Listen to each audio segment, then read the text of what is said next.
Mm.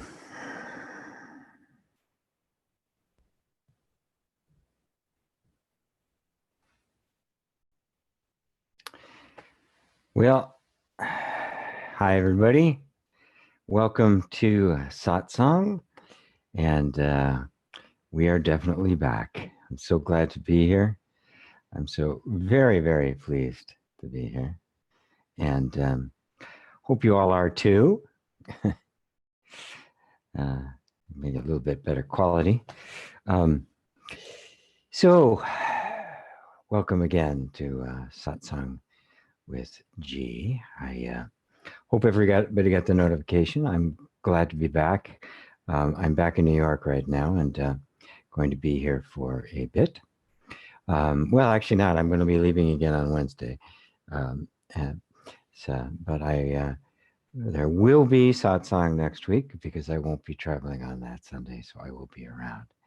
So if you are here, please say hello and tell me where you're from, just so I know that people are here. And also it helps me identify who's here and also that you can hear me. Because if I'm saying a bunch of things and you can't hear me, well, that's a bit of a problem.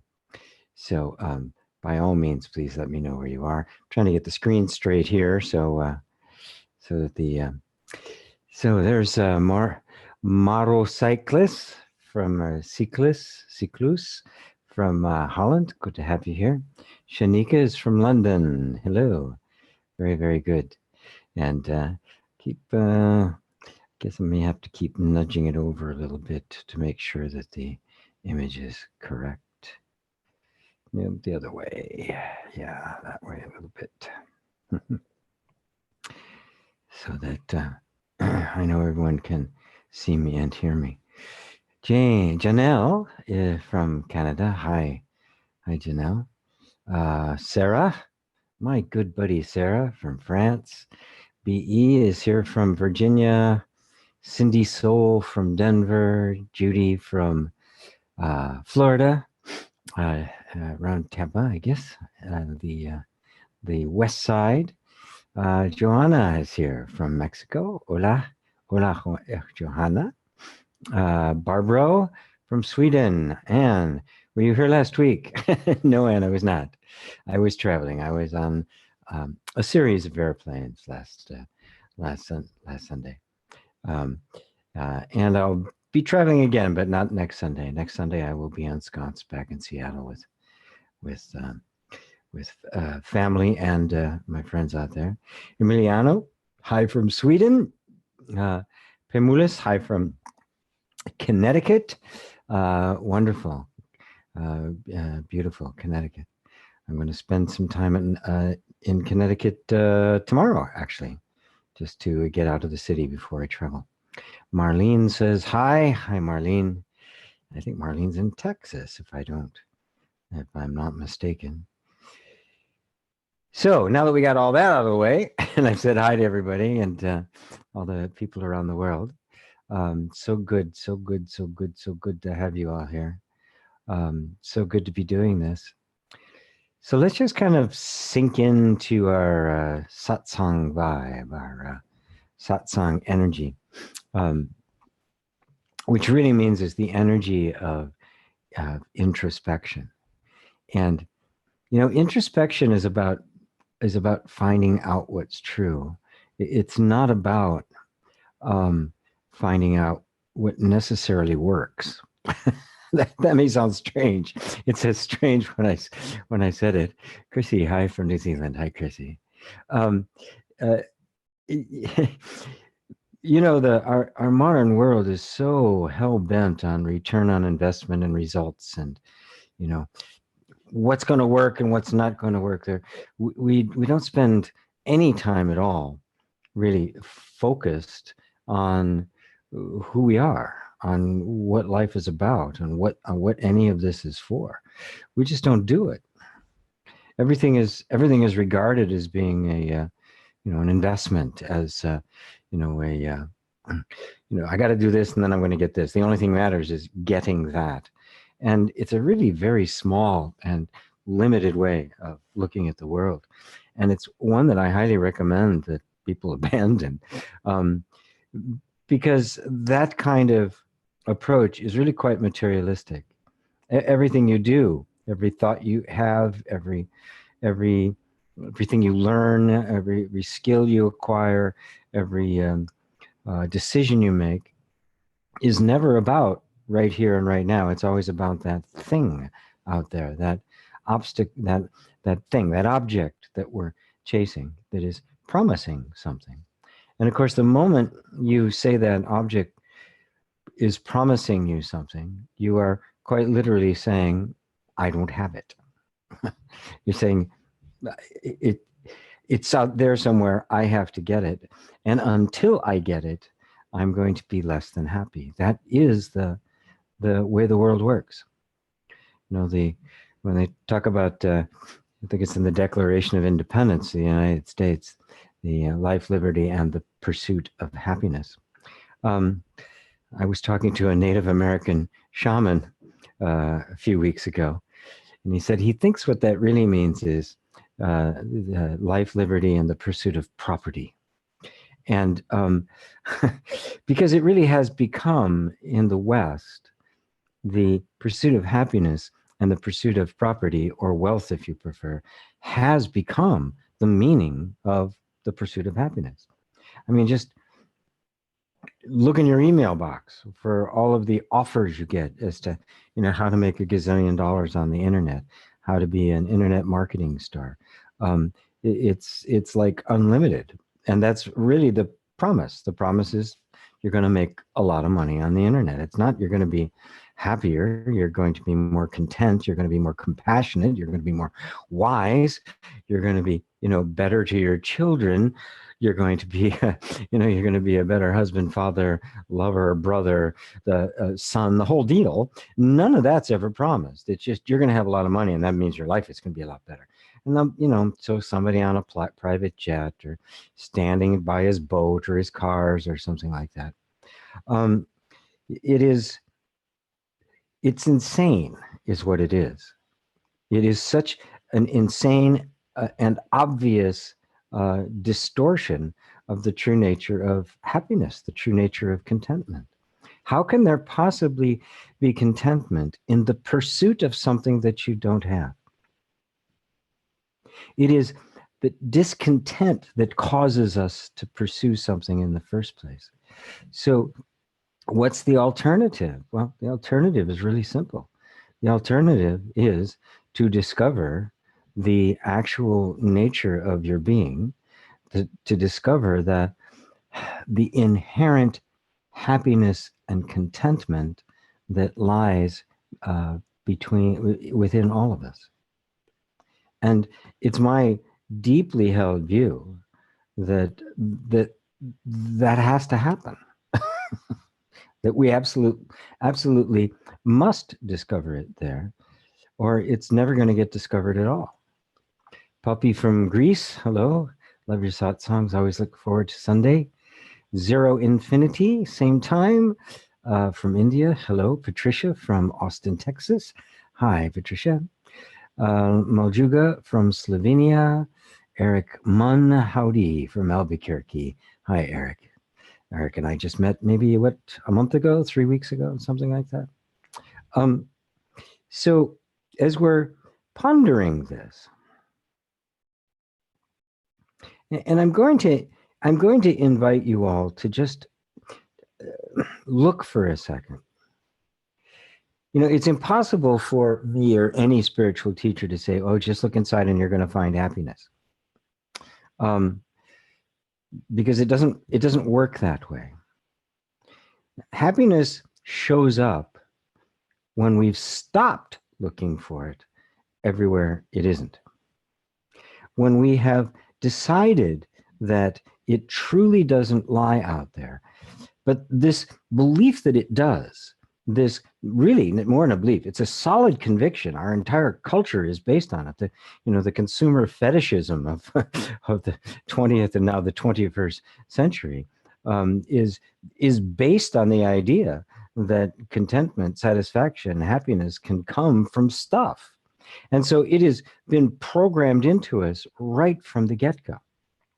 God, I remember that as a kid growing up in the 50s and 60s in the United States. I mean, that was the American dream. It was going to be, the accumulation of a lot of stuff. And that all came into question deeply in the 60s. That I was very much a part of the whole 60s thing. I turned 16 in 1968, right? So I was very much a part of that whole transformation that took place. Unfortunately, it didn't go deep enough, and it kind of got lost along the way. But I still have these impulses that were put into me from when I was a little child, that somehow life without stuff was not going to be happy. Now, since then, I've discovered that that's not really true.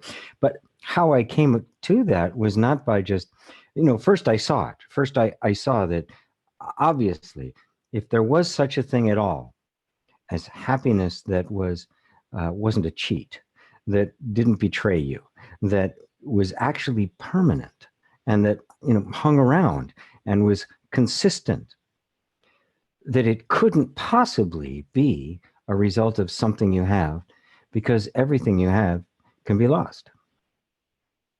So clearly, it cannot be that. So either one, it doesn't exist at all, and this is it. All we get is what little we can, what little happiness we can eke out of what we can get, or it's something else altogether.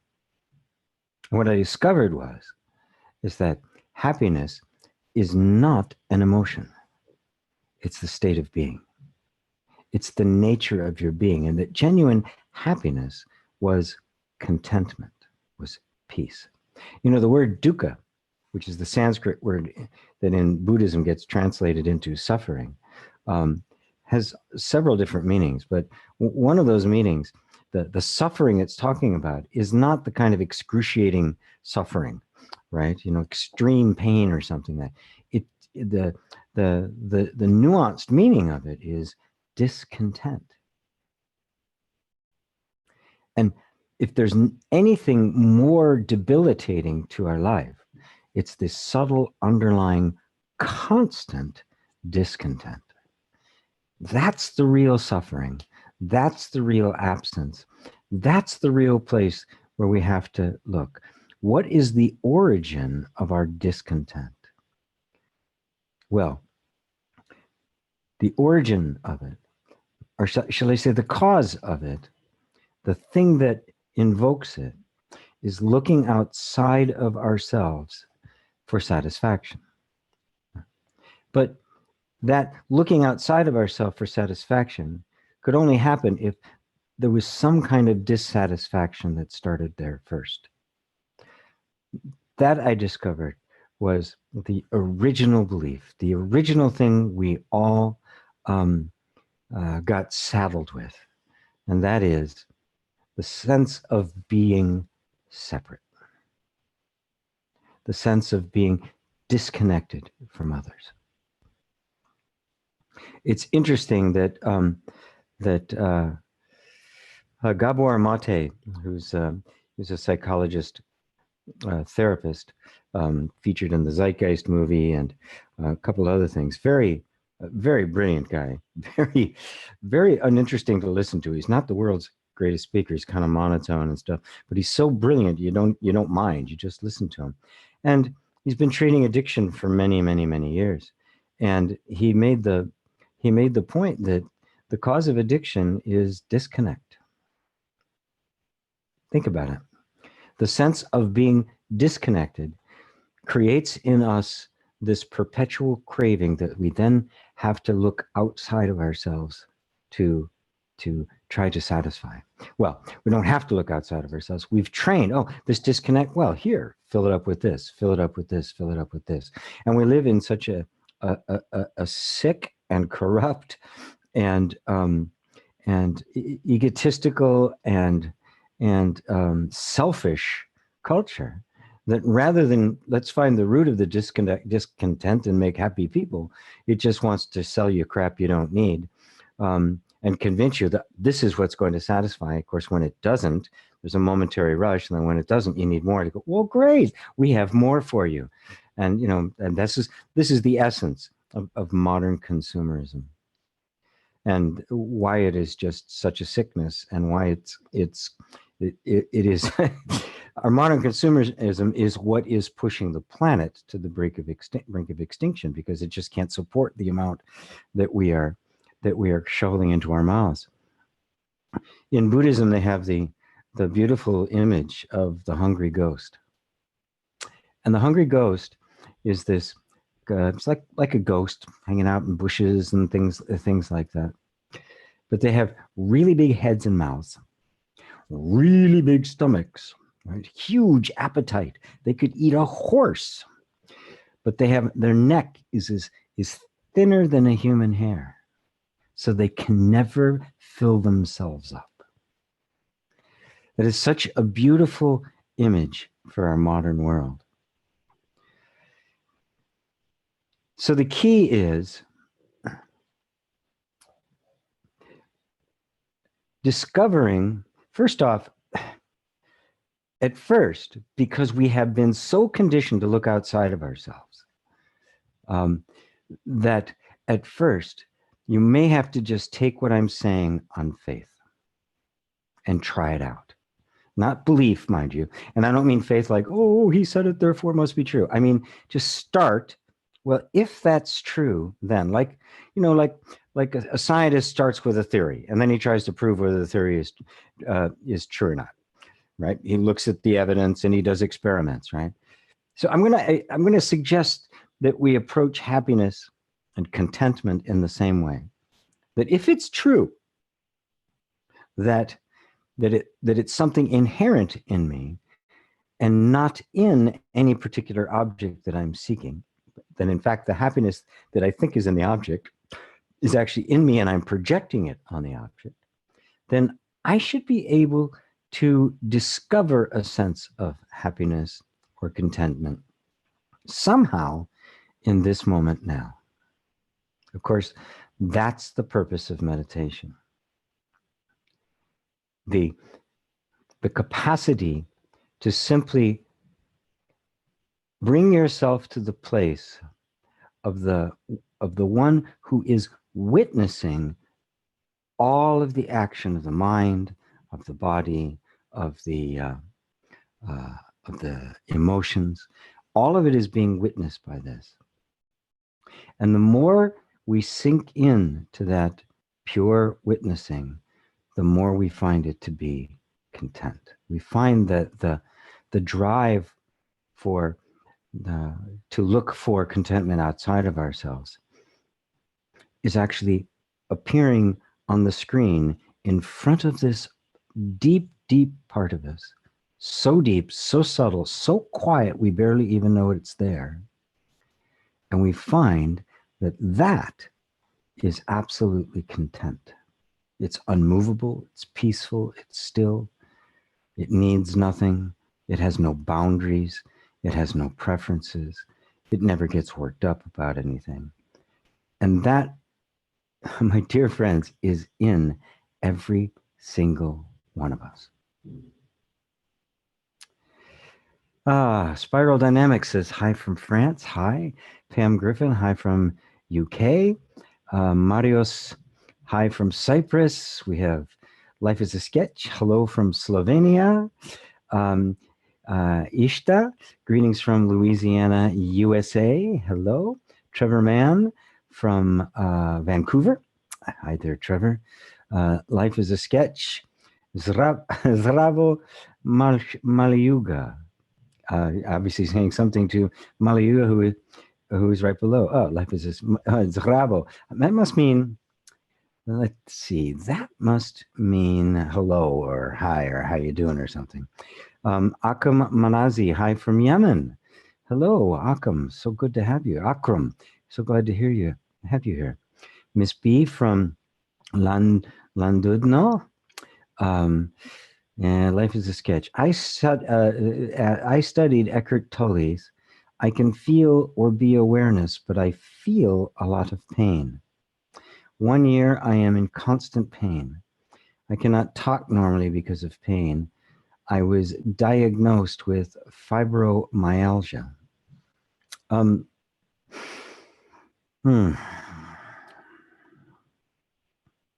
first off, when people ask me about specific illnesses, I always have to point out that I'm not a doctor, that it would be irresponsible for me to give medical advice. I'm a spiritual teacher, and in fact, it's illegal for me to give or even imply that I'm giving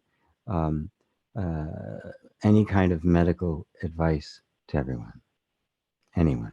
That said, I have a deep conviction, and have for decades, that the underlying cause of all illness is energetic and spiritual. That it is not merely physical, that the body is not self-acting.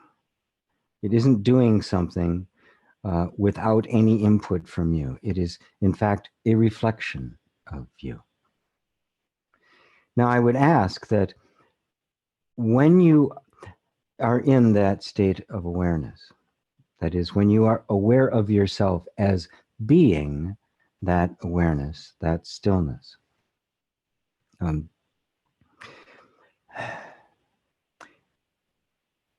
let me say it like this. What I'm going to recommend is since you've studied Eckhart Tolle and you know how to get access to that stillness of now, that pure awareness, notice that something is arisen in that pure awareness that says, I want to get rid of this pain. It is resistant to the pain. It wants to push the pain away. I'm going to invite you to sink even more deeply into the awareness, and notice that that resistance to the pain is also appearing to the awareness and is not you. This is where I would start. So that you are pure awareness. And then see what happens to the pain when there's no more resistance to it. Now, with physical pain, that can be quite challenging because it's very natural for us to want to distance ourselves from pain. I mean, pain is a sign that we're supposed to do something. But when there's a pain and you cannot do anything about it, the secret sauce is to simply surrender to it and allow it to be there. Drop all of your resistance to it. And just allow your body to do whatever it needs to do. And then see what happens. And then just watch. No expectations. Don't even lay on to the circumstance the expectation that, oh, if I do this, then it's going to go away and I'll be free of pain. The freedom from pain does not necessarily mean the pain goes away. It means you are free of being in resistance to it, of pushing on it. It is no longer determining your innate spiritual state. Life is a Sketch says, I think my problems are connected with spirituality. I would say no. They're not connected with spirituality. It's not a problem. That spirituality is the revelation that there are no problems. There's only a feeling of being disconnected from life. And the way to reconnect with life is to allow life to be what it is. You'll notice that the heart and soul of all resistance, there's a thought that says, this shouldn't be happening, or I don't want this to be happening.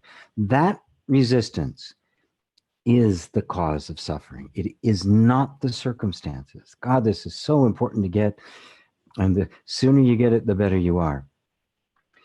The circumstances are not the cause of suffering. It is the resistance to circumstances that is the cause of suffering.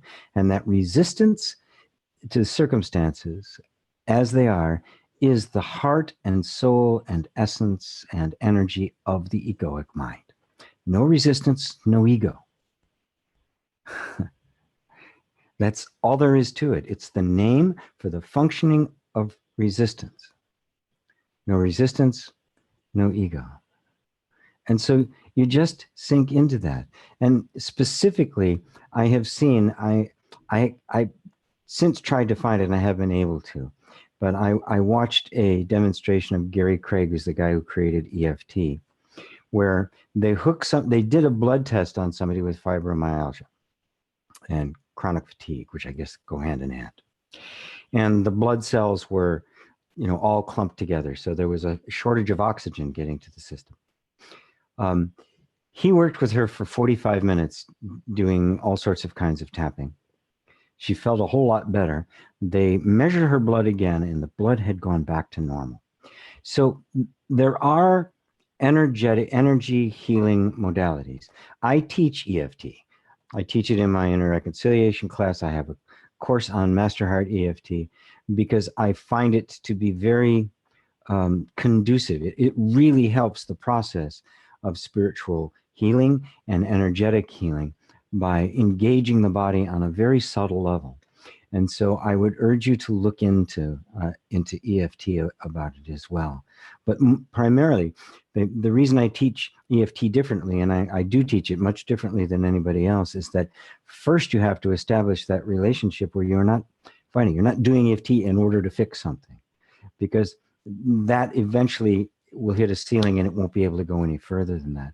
So even that, there must be that spaciousness, that openness that you were talking about, that I am the awareness. And the way to transcend the resistance is to recognize that when the resistance comes up, it always says the word I don't want this. I wish this would go away. If you catch it, you see that that I isn't you. That I is the egoic mind. It is simply the resistance and the energy voicing itself using the pronoun I. And because it says the pronoun I, we go, me. You think it's yourself. But notice that phrase, I don't want this, I want this to go away, is appearing in front of the awareness just like everything else. Which means you can, don't fight it either. Don't resist it. Don't try to fix it. Don't try to change it. Just notice that it's just part of the same energy and withdraw even more deeply into that stillness and then see what happens. So I really hope that helps. Life is a sketch.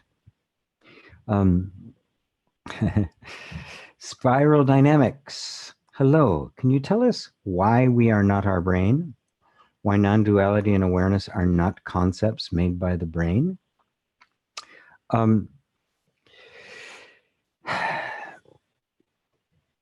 Again, this is such a pertinent and powerful question. And it is a question that I think everybody needs to take up and really push to the max themselves. Because everybody says it, you've heard it, it has a certain ring of truth about it, or you wouldn't be, interested in this kind of this kind of a forum.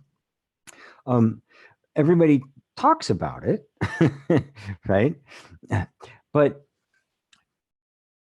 how do we actually discover that that is true for ourselves? I mean, really true, not just a nice idea, but actually true.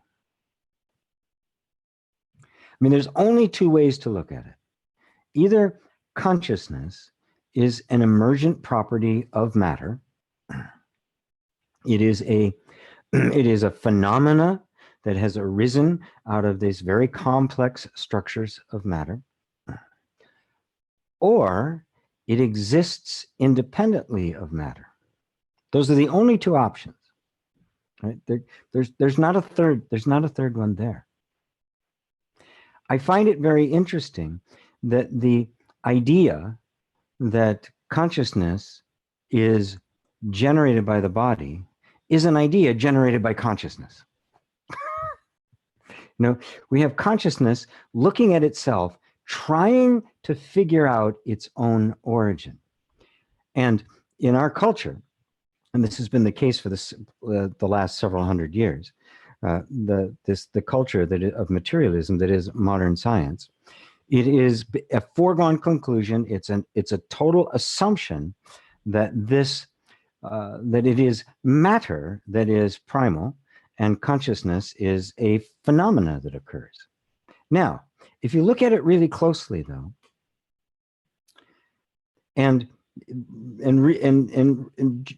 genuine scientists, ones who really are interested in the truth and aren't just, you know, going off on the latest theory, recognize that consciousness has a qualitative difference about it. There's something about it that is just different. There's no precedence for it. We can't take apart any structure and find consciousness. We can't take the brain apart and find consciousness. We cannot find the circuitry of consciousness. We can't find the consciousness molecule. And so we believe that it's there because we're just absolutely convinced that conscious awareness arose from matter. The nature of consciousness is not actually understood. And you ask any scientist, they'll tell you they don't really know. We assume that originated with matter because it appears everything else did, but we don't know. So how do we come to know? The awakened one knows. All I can do is point you in the direction of where to look. And that is to look at consciousness itself. You see, the thing about consciousness, which is why it is so resistant to the scientific method, is that it cannot be studied objectively. You know, everything in science is, there's a theory, you test it with results and you do experiments and these sort of things. Consciousness is purely subjective. The only reason you know consciousness exists is because you're conscious. You can't look at somebody else and know if they're conscious. You know, imagine a computer, a robot that is so sophisticated, and they're coming. It's going to be, you know, 20 years from now, we're not going to be able to tell the difference. You're not going to be able to know whether that robot is conscious or not. Is it self-aware or not? Is it sentient or not? That self-awareness is unique. It is absolutely, there's nothing like it in the universe. And so when we begin to explore it and we begin to kind of, the scientific method cannot apply here because it is totally subjective. Science says of anything that is subjective, science simply dismisses it. It's outside of its wheelhouse. It can't go there. And so it dismisses it. It's got to be some kind of a structure of matter. That's it. What else can we do? Because you can't separate consciousness. Somebody can't separate their consciousness and look at it because it's consciousness doing the looking. It is so intimate and so close and so totally subjective that it cannot be studied except by one person. The only one who can study consciousness is you. Because all you can do is study yourself. Study your own sense of being. That's it. Now science will deny that. It has to, because, you know, it's got to be verified by others. You can't verify it by others. You don't know if I'm conscious or not. I could be an alien robot so sophisticated that you couldn't tell, right? There's no way of knowing. I could be a dream you're having. You could be sitting in a mental institution now, looking at a wall, having a conversation, right? And seeing me. I mean, there's no way to tell that any of the things you're experiencing, whether they're real or not. The only thing you can validate without a shadow of a doubt is that you are conscious. What you're conscious of may be a total hallucination, but the fact of your consciousness is unmistakable. So now, if that's the case, what is the nature of that consciousness? There's only one place you can look, and that is to consciousness. When we talk about a brain, it's an image in consciousness. We believe that it's this object that it exists independently of my consciousness, but I have no evidence of that. I have no evidence that anything I experience actually exists outside of my perception of it. And if you look, I mean, look at your dreams at night. It's when you're in the dream, it's real. You got a different body, you're having different experiences, there's people touching you, you're having conversations. You know, sometimes they're touching you nice, sometimes not so nice. You wake up, you move into a different state of consciousness, and suddenly you say, that was subjective. Nothing was there. Right? The sage would say the exact same thing happens when you awaken to the true nature of consciousness. The whole teaching of non-duality is that there is nothing outside of your perception. Drishti shrishti vada. Nothing exists unless it is perceived. The perceiving of a thing and the thing are one. This does not exist, and then somehow we perceive it through our senses. That is the view of the world. The non-dual view of the world says, nope, that's not the case. Or in Buddhist terms, they would say, there's nothing but mind. There is nothing out there. There is nothing that exists independently of your perception of it.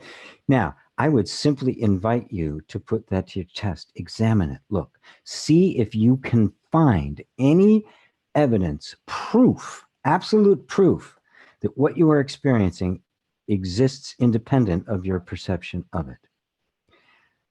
And if you push that all the way, you will come to the same conclusion I did. There isn't. The only thing I know is that perception. So why in the world, when I have overwhelming evidence that all I know is my perception, why do I believe that the thing I'm perceiving exists independently of me, from me? There's no evidence for it whatsoever in anybody's experience. That is just the big assumption that the world has been laboring under.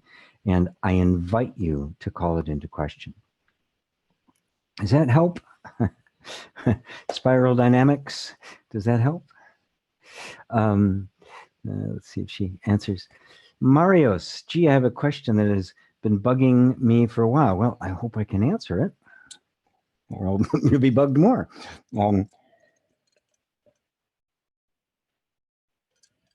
How can we have karma and reincarnations when the body is, when the body is gone and we are one with consciousness, we are one with source, non-duality? Wow. Okay. You ready for this?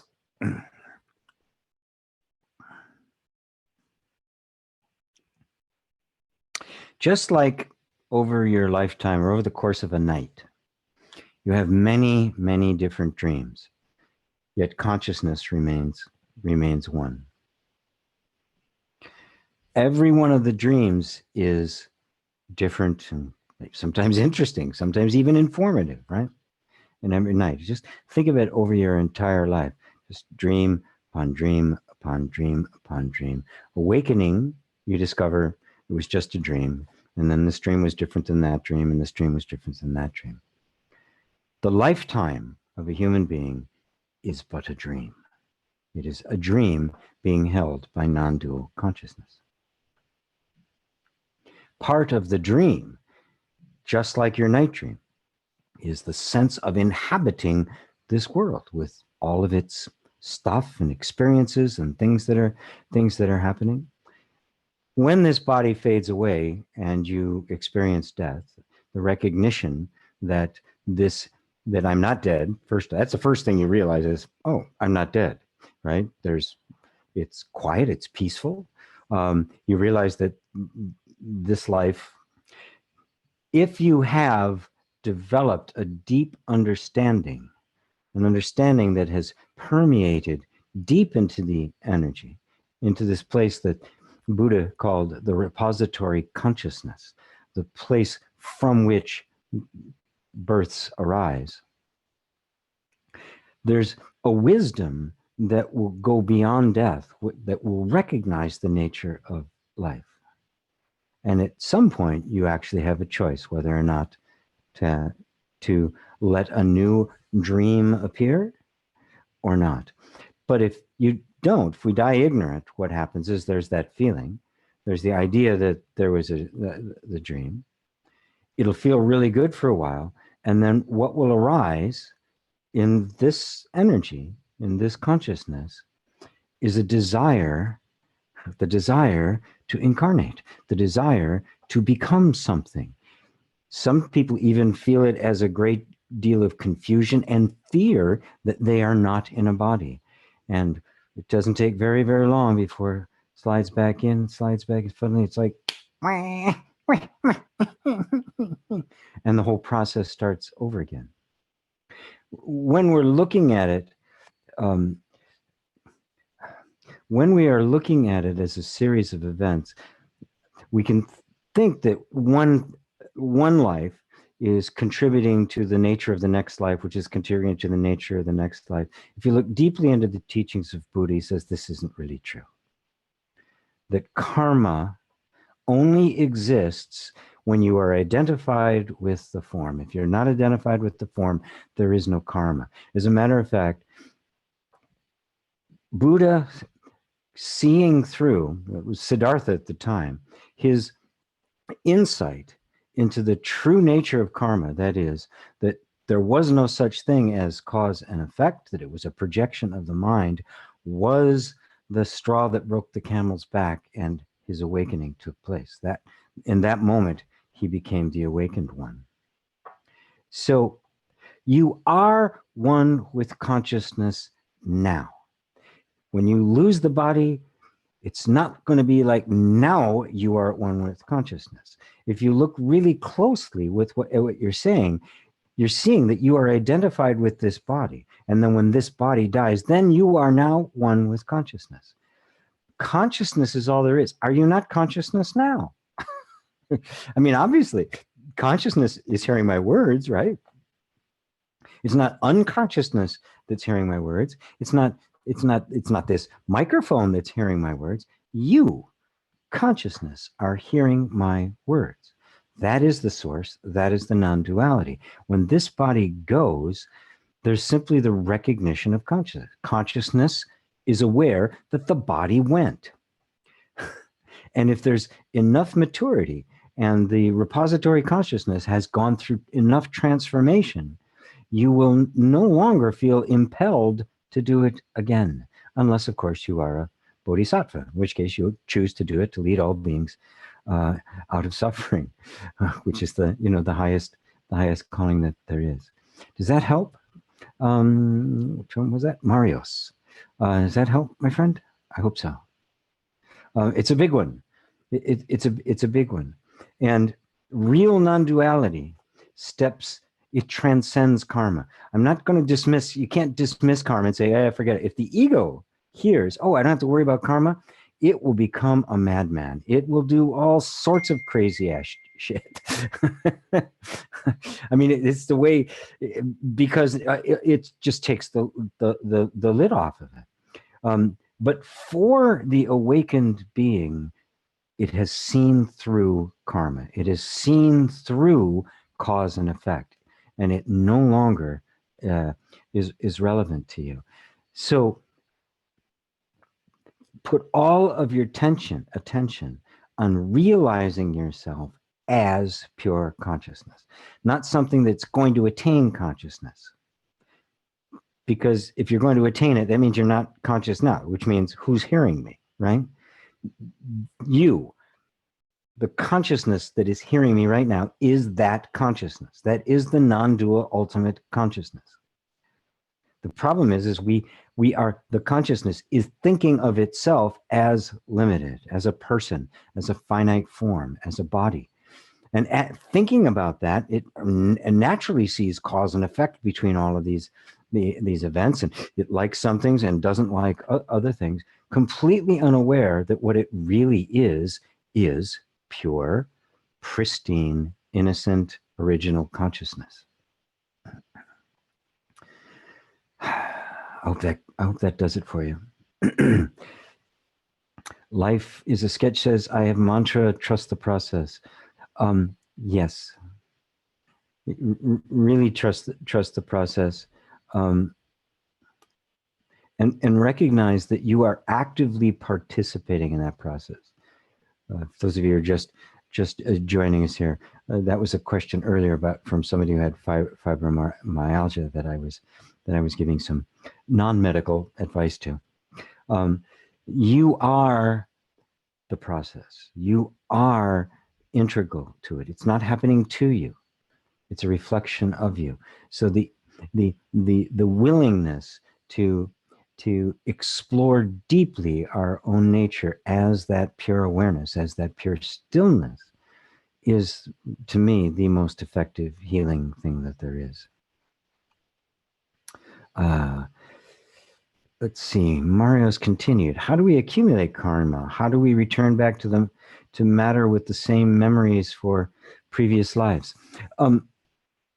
Because you're not returning anywhere. This is the big myth. We think the earth is constant and that we're coming in and out, that we're going and coming, going and coming. Consciousness is the constant. The earth is appearing and disappearing to you. It's a complete 180. Everybody thinks, I'm being born into the world again.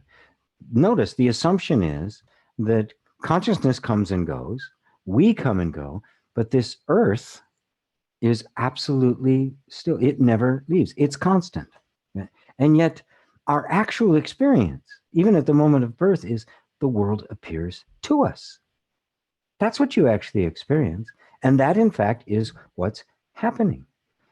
When you fall asleep at night and you have a dream, let's say it's similar to a dream you had a while ago, you don't think of yourself as re-entering the dream world, do you? The dream world has simply appeared. This is the real nature of perception, the nature of reality. It is appearing to you. So you don't return back to matter. Consciousness, which believed it to be this at one point, of course, it still has certain memories. There's a repository of energetic assumptions. That's the best way I can put it. It's very subtle because it is prior to the memories you have from childhood and all of those kinds of things. It's much deeper. It's vows and wounds. It's assumptions that run so deep that they settle into this place that I like the word Buddha used, which is repository consciousness. And Buddha makes clear in the Lankavatara Sutra that the transformation of the repository consciousness with Buddha knowledge is what liberates the individual and brings you to the point where you do not have to have another birth. Hold on one second. I just realized I have not hooked up my battery, and I'm getting a notification here that my Mac is about.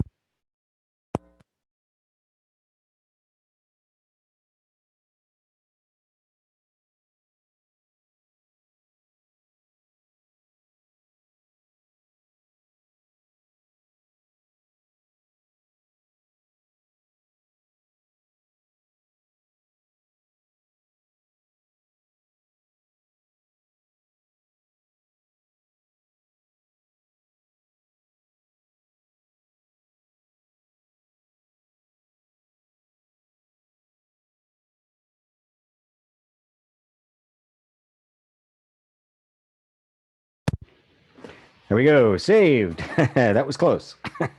we almost lost the whole show. It's being broadcast from my computer.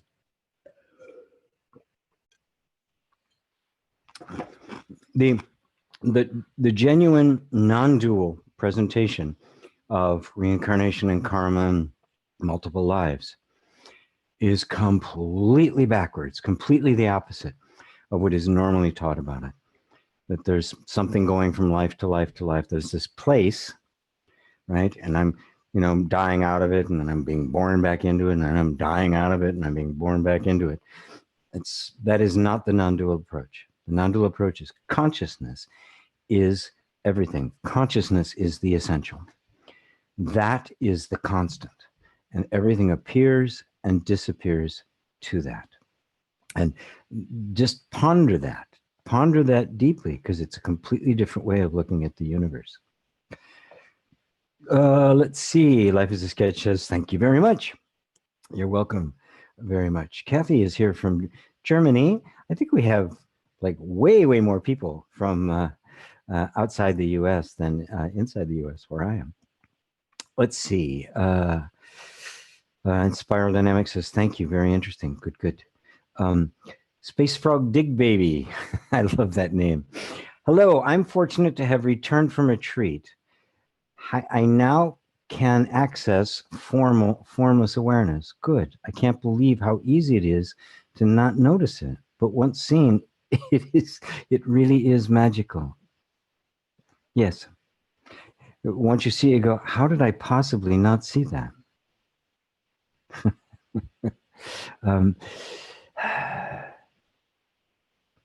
Well, yeah, I'm just going to leave it at that. It's magical.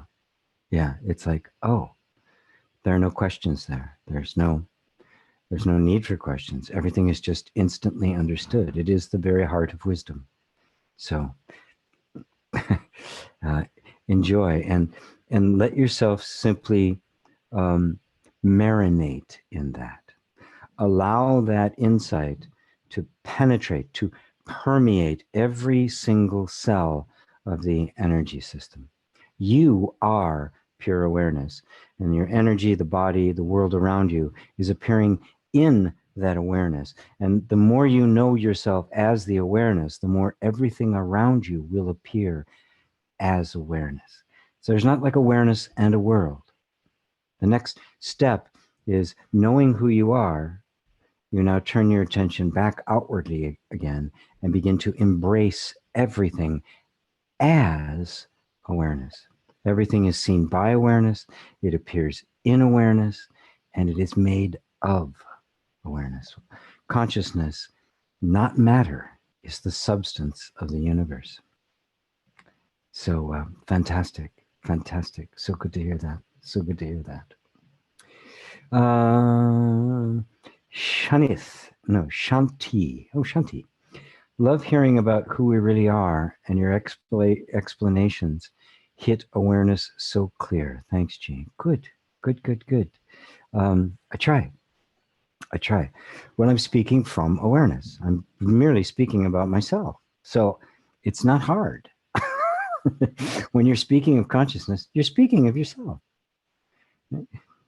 Now, you can have ideas about yourself. You can think that you are this body, and when you think you're the body, well, then I'm a body, and I have a particular gender, and I have a particular age, and I have a particular ethnicity, and I have particular conditions, and the destiny in the body feels like it's your destiny. But that's just consciousness, which has identified with a particular form. Right? But who you are remains consciousness, identified or not. The ultimate truth of your being is not affected in the slightest by the beliefs about it. What is believed about you does not affect who you are. So in fact, awareness is simply speaking about awareness to awareness. And the awareness that is you is hearing the awareness that is me. Like, namaste. The divinity in me recognizes the divinity in you. The awareness that is me recognizes the awareness that is you. And you can say the same thing back. The clarity is self-recognition. When you say, what I'm saying is so clear and really hits home for you, right? What it means is that you, awareness, are recognizing yourself. You're looked in a mirror and you're going, that's me. That's why it hits home. There's nothing special about me. There's nothing special about what I'm saying. There's nothing, it's not guru stuff. It is the simple presentation of truth is recognized by truth. So the truth that is you is simply recognizing itself. That is the clarity. Right? So enjoy it.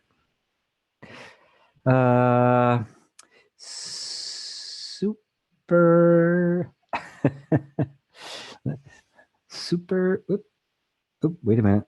Hold on. Oh, there it is. Super Tijik Super. I don't know. I'm off tomorrow to my first 10-day Vipassana retreat. Do you have any advice? Yes. Do exactly what they say. Do not try. Your ego is going to show up and go, that's not really important. I have to do that. Follow it. Surrender to the process. Be like a little kid. Do exactly what you're told to do. Really devote yourself to it.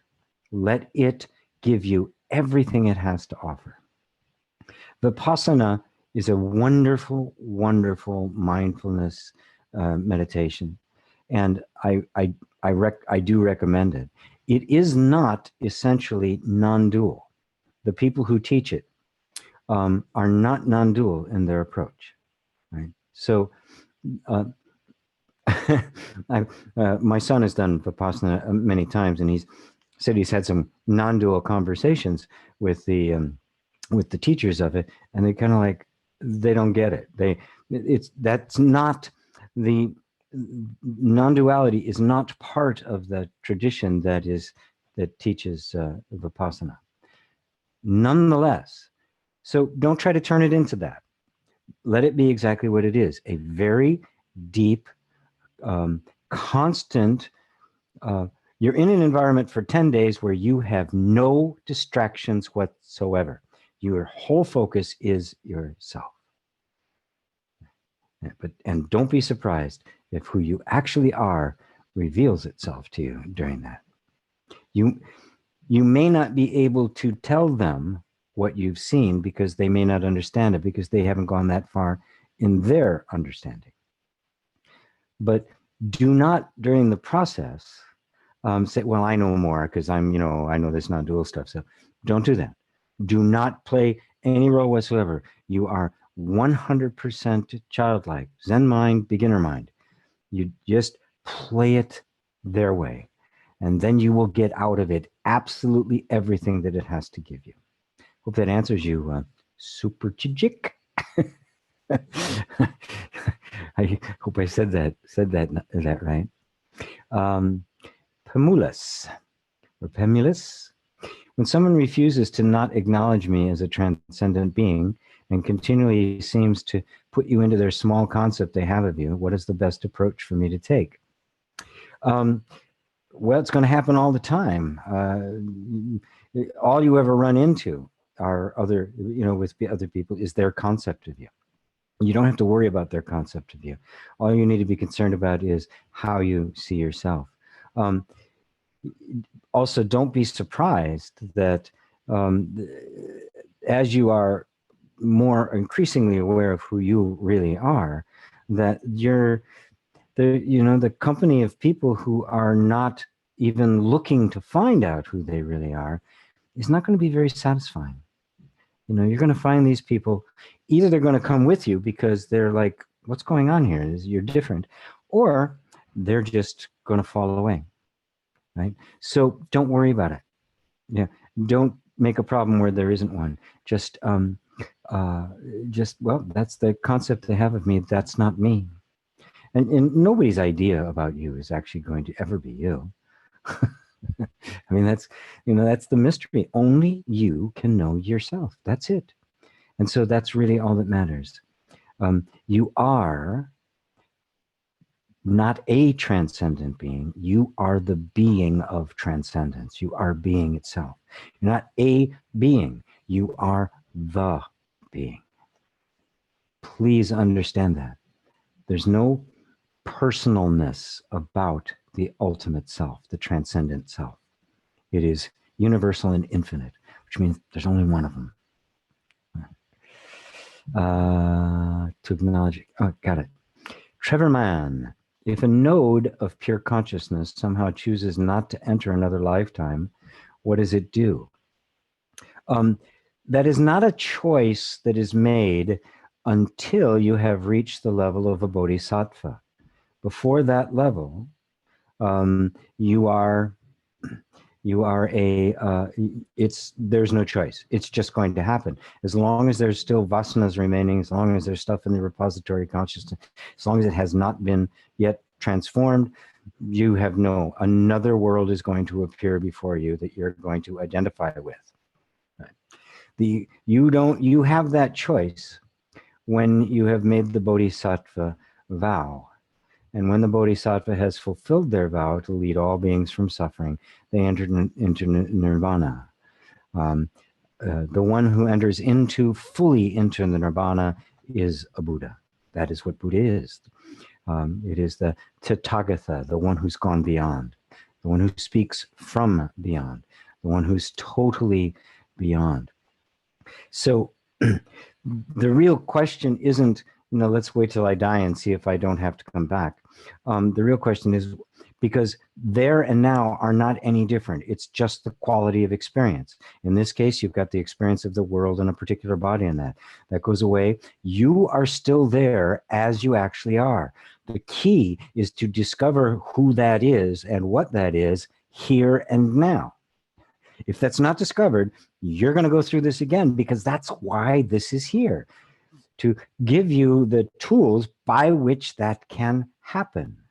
Right? To expose you to the teachings, to the Dharma, to the Sangha, to the Buddhas, so that you can realize your true nature. Once you do, then we can talk about the options, the options that are available. But once you do, you won't have any questions about them, because they won't be relevant. The choice for being reborn is a deeply significant one, because the highest attainment of Buddhism, the bodhisattva. The lesser attainment, the Hinayana, is the one who simply wants to be awakened so that they can get out of here. They want to awaken, they want to enter into nirvana.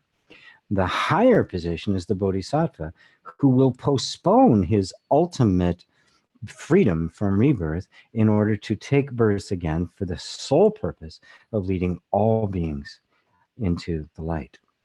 And that is regarded as the highest attainment. And I think Buddha mentioned he was bodhisattva 500 times in other lifetimes. I mean, you don't know what any of that stuff really means, but get it. What you're looking for is right here and right now. It's not later. It's not after you die. It's right here and right now. The very same consciousness that is hearing my words is the Buddha consciousness.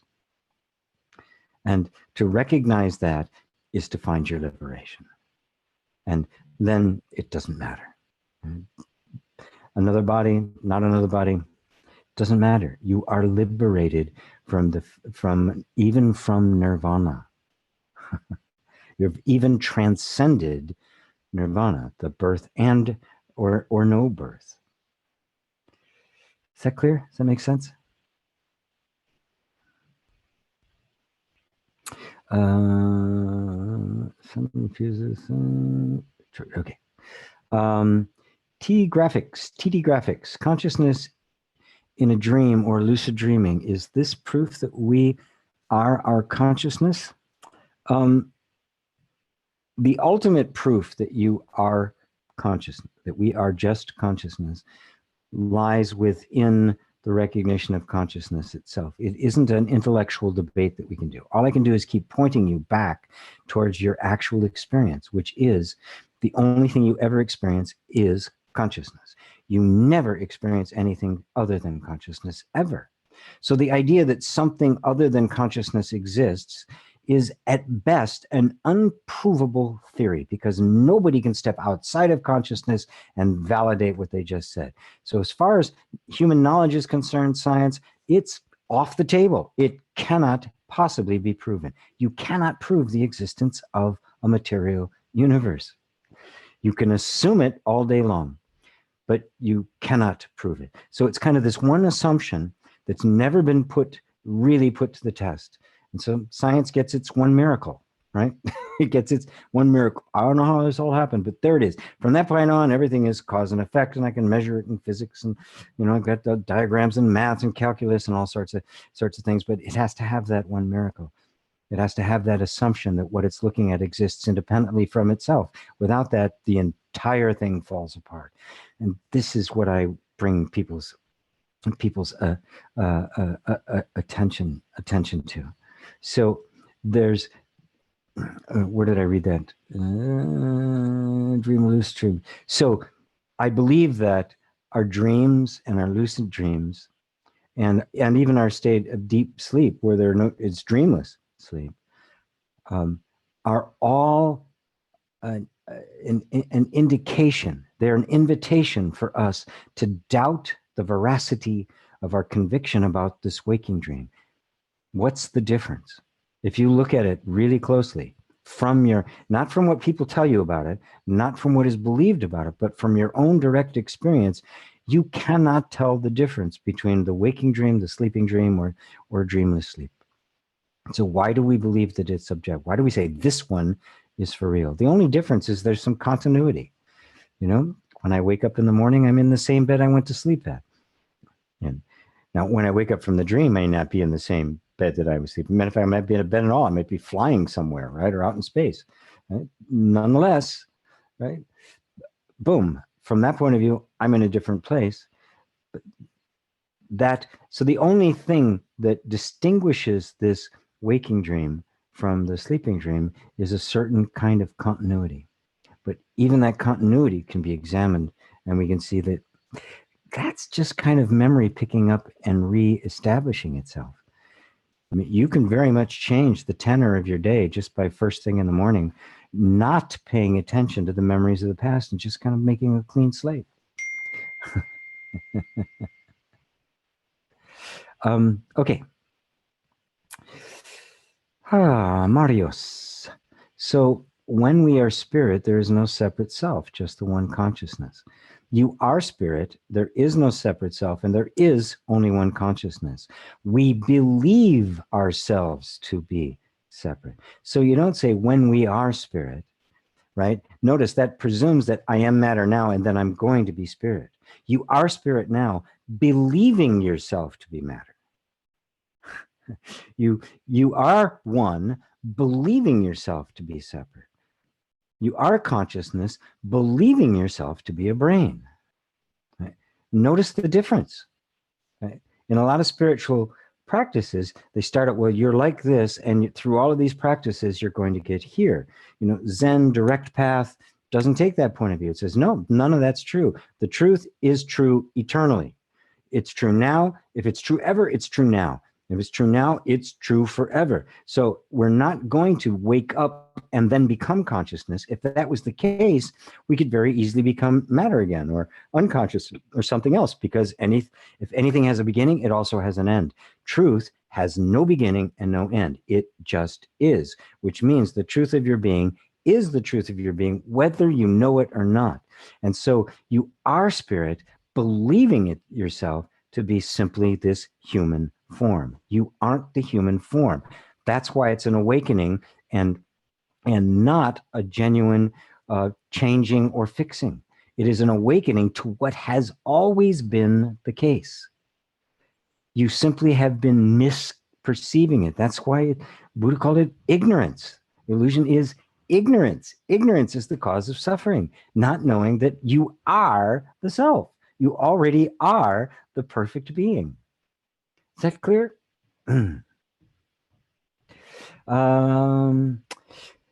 Marios, right. Okay. Spiral dynamics. I like that. It means there is no memory of oneself. There's no active memory of, and you're referring back to the whole karmic thing and reincarnation and the like. No, there's no memory of you know, that, like we think of a memory, like I remember what I did, you know, yesterday, or had a memory from when I was 3 years old. Most of that fades away. The only thing there's no memory at all, as a matter of fact. Memory is gone. Right? What persists is not a memory. It's an energetic pattern that just kind of settles in at a very deep level, much deeper than the level of the apparently physical form. And so occasionally people, you know, something happens, people remember stuff. I've done interreconciliation sessions with people, and stuff has come up that's clearly from a past life. But it was simply stored in the energy, right? And there's no innate need for it to come up and be seen as a past life in order for it to release. Sometimes it does, sometimes it doesn't. But the important thing is that whatever that energetic pattern is that has been kind of stuck in the repository consciousness, that it gets released. And when it gets released, this life right here frees up, but also that energy doesn't get carried on any further. So the ultimate goal is the transformation of repository consciousness. And when that happens, they refer to that in Buddhism as the great perfect mirror mind. It is pure mind, which is just a stunning idea. Space Frog Dig Baby. The one thing that does not change is what we are, consciousness. Yes. People struggle because they identify with a running thought stream. Yes, absolutely true. All you need to do is stop thinking as often as possible. I would take it a step further because you can't stop thinking. When you say stop thinking, it's as if you are doing the thinking. You're not. You are the witness to thinking. You simply have to see and disidentify with the thought stream. You don't have to stop the thought stream. Now, when you are disidentified with it, and it doesn't matter to you whether the thoughts are there or not, they tend to quiet down. Right? So I'm being very, very specific about how I'm responding to your statement, because I don't want you to get the idea that somehow I'm losing the depth of my revelation, my realization of awareness, because the thoughts are going again. They're going to. I guarantee it, right? That they don't matter, right? They can only come and go within awareness. If you're that awareness, it doesn't matter if they come and go. Awareness has no preference for what is coming or going. It has no judgment of it. It is open. It is spacious. It's pure love. It's pure heart. It is not, go away, you're no good. It's just, oh, there it is. Completely unaffected, just like all sorts of traffic, flying through space. Space doesn't care, right? So you don't need to stop thinking. You need to disidentify, as you said, with the running thought stream. And when it's not you, it's just a running thought stream. It will stop of its own accord because it has no energy left to sustain it. The only energy it has is the attention and the identification that you give it. That's it. Without that, it's got nothing because it is not self-sustained. River of Wellness. Oh boy, the list is growing here. Time 5:12. Okay. Hi, GP. Julie here in the UK. So good to see you, and a great big thank you for being there. Love listening. Much love and appreciation. Well, thank you so much, Julie. Thank you, thank you, thank you. Lexi, brilliant and clear as always, G. Lots of love to you. Thank you. Thank you, Lexi. John David, how do you know you come to the realization of self and you're not just fooling yourself? If you think you might be fooling yourself, then you're not done yet. Keep going until there's no doubt. There is no doubt in this. You just keep going.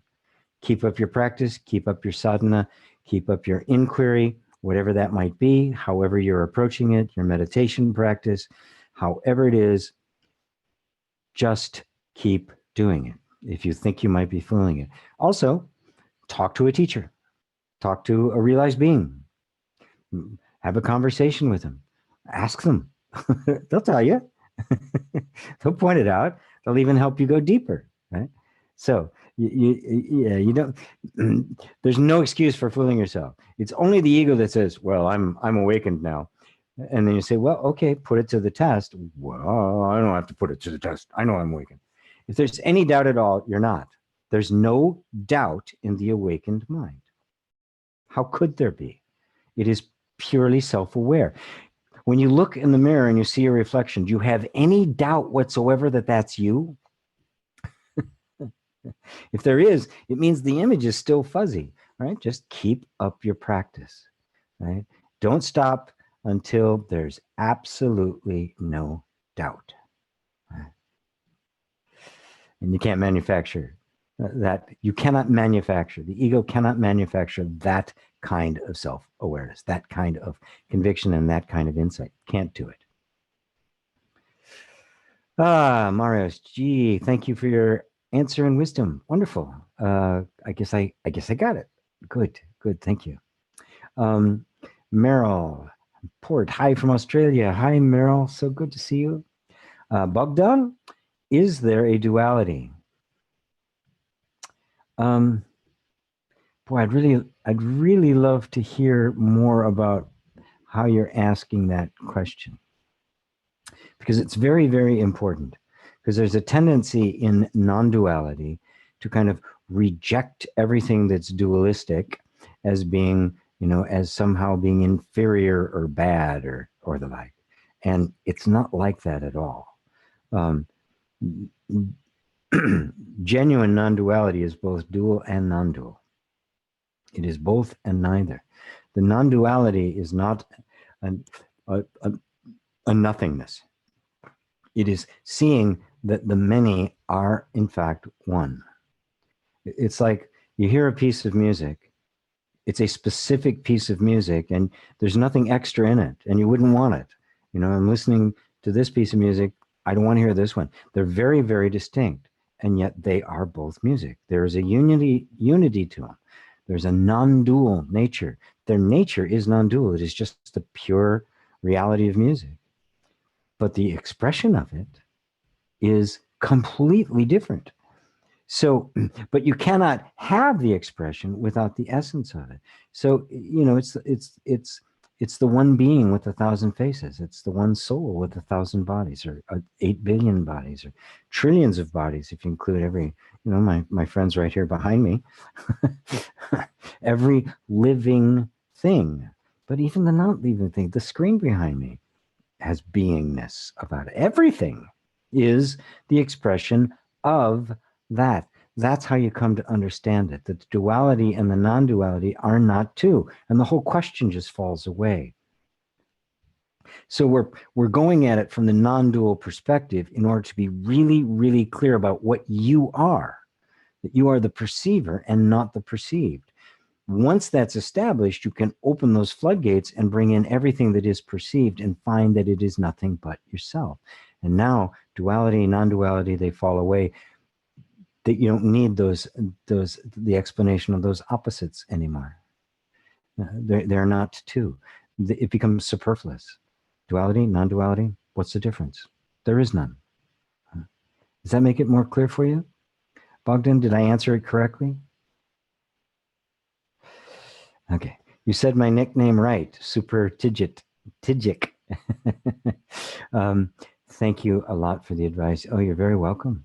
Very welcome. Trevor says, yes, thanks. Barbara. When I scroll this thing, I'll start to scroll, and all of a sudden it'll just jump. I don't know why it does that. And I lose it. Greetings, GP. Hugs from Sandpoint, Idaho. Hi, Barbara. Good to see you here. Juan, hi from Dominican. Hello, Juan.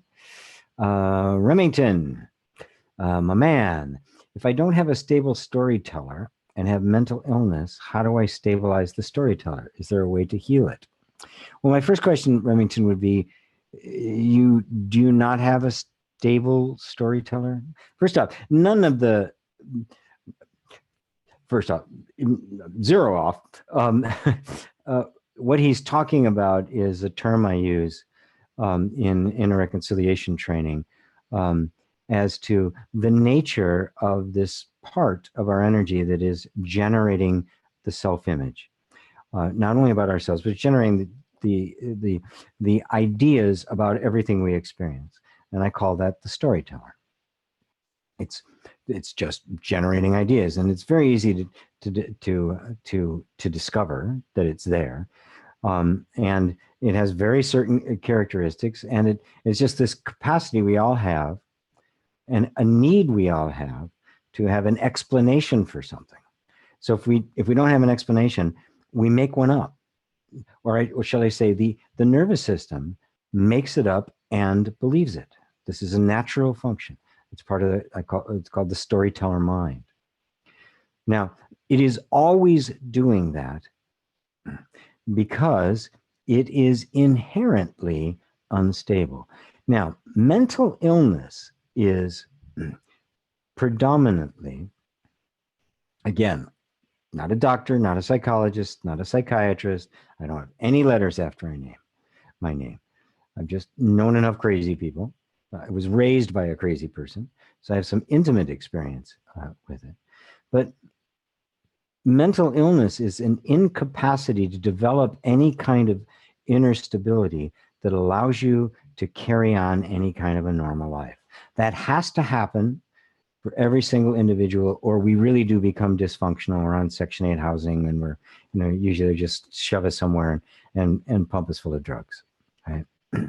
So it isn't an unstable storyteller. The storyteller is doing its best job to create a sense of identity, but oftentimes, especially in cases of extreme abuse,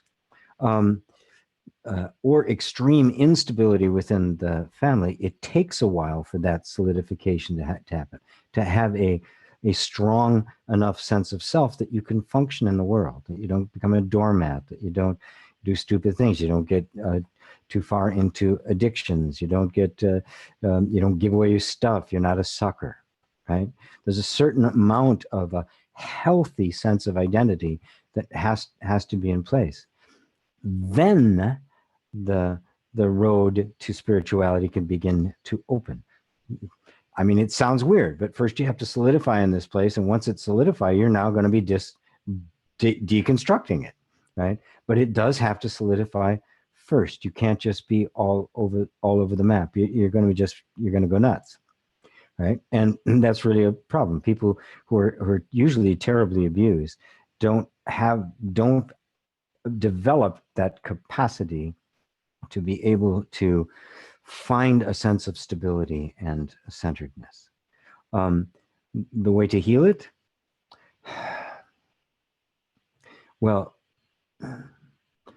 the way to heal it is really the only way I really know how to do it. I use tapping, I use EFT, some techniques with inner reconciliation, because what it is a sense of war. There's a war with themselves. They can't be anything. I can't be anything. So just let them be nothing. There's this fear. There's an enormous amount of fear that is constantly trying to become one thing or another. So the key would be to begin to give it an opportunity to settle down, to not be condemning of themselves, to be open, to be accepting, to be loving, to giving something they never really had, which is love and acceptance. In love and acceptance, stability can begin to emerge. It could take a while for somebody who is not well. Some of them, they will even immediately grasp the idea of the emptiness. They just go to that place of pure awareness. Seeing at the pure awareness, they can see the functioning of their own crazy minds. And there's a certain amount of healing that takes place in that, because the crazy mind can only function if the consciousness identifies itself. And these people identify themselves as crazy. They're different, right? So bringing them to a place where it's okay to be different, you're safe, you're protected, and notice there's something even deeper that's aware of even all of the crazy thoughts. Now, there has to be enough stability for that to happen. But I found with enough love and enough patience and enough acceptance, and if you bring to that a total love and acceptance and no condemnation or judgment, that message gets in. Because the reason somebody cannot settle anywhere is because everywhere they settled, they weren't accepted. They couldn't find any place to be able to just be themselves and be accepted and feel safe. And so really, if you can give them a place to feel safe, you have opened the door to the healing of that. Chosen one. Hey, GP, how do I get an answer instantly through deep meditation? I just allow it and focus on stillness, but almost 2 hours have passed, and while I feel amazing, no answer or mental image. An answer to some issue that you're seeking a resolution or a reconciliation, for the energy or an answer to some question you have. In the general case is let go of the idea that the answer has to come through meditation. Let go of all the ideas you have about what the answer should be or how it's supposed to show up or anything. Just be present. Just be present with the fact that you need an answer. And then just don't lay anything extra on it. So you're cherishing that. And notice that in wanting the answer, you'll notice that there's some resistance, that there's some desire to kind of try to force it, to make it happen, to get something to happen. Notice that energy and recognize that that's actually working. It's counterproductive. It's working against you. And just go deeper into the meditation and just let that question be there. And, you know, if you're 10 minutes or 2 hours, don't put anything extra on it except I'm aware of the question. I'm aware that I'm in this meditative state. I really need or want an answer to that question, and now just let go of it. Because you can't force it. There's nothing you cannot force it. You can only simply surrender to this moment, surrender to the not knowing, and let life take care of itself.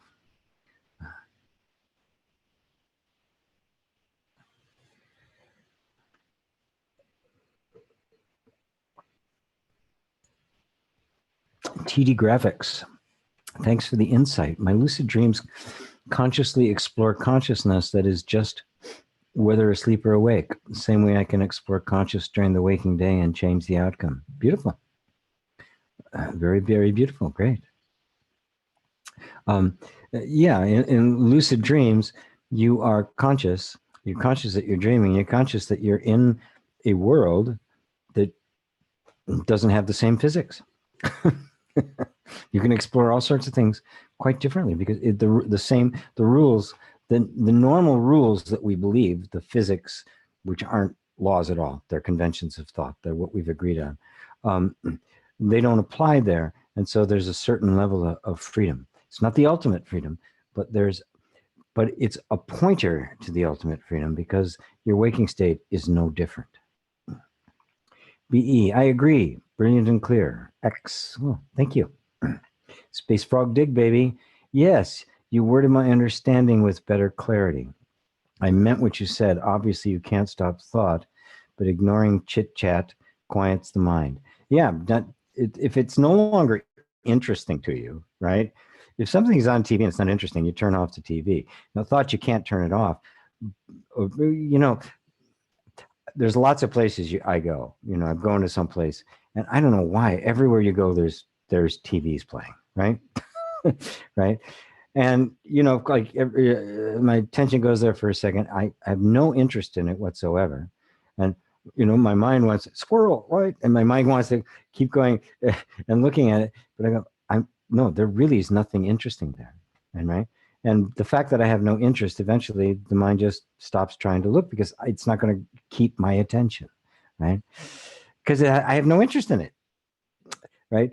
And if there's no interest in the stream of thought of the mind, there's nothing to sustain it. And so, yes, that's exactly what and without any energy going into it, it does get quiet. It's paradoxical. If you want it to be quiet, it'll get louder. If it doesn't matter whether it's quiet or not, you are now free. And in that freedom, the energy all returns back here, back to the source, back to the heart, and the mind begins to just be quiet. And the mind becomes then a tool that you can use or not when you need it, when you see fit.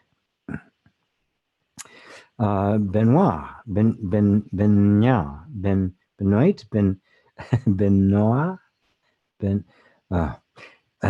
I'm sorry. Hi, G. How do you deal with the realization that the seeker was a fake identity ego the whole time? It's quite a shock and depressing, not really liberating. It's like it has been taking away from me. Well, what I would say is go deeper into it, right? The realization that the seeker was in fact the ego, right, is a liberation. But now seeing that immediately, the sense of identity, which was identified with the seeker, is now going, oh, I'm depressed. All of that time wasted. Just look at all the thoughts. Oh, why didn't I know this earlier? God, this is terrible. It's been robbing me. Watch that thought pattern.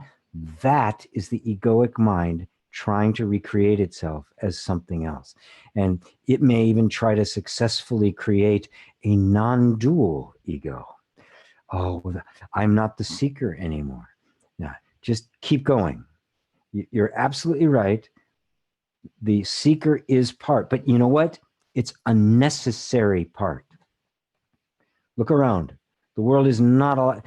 Imagine what the world would be if everybody was at least seeking, right?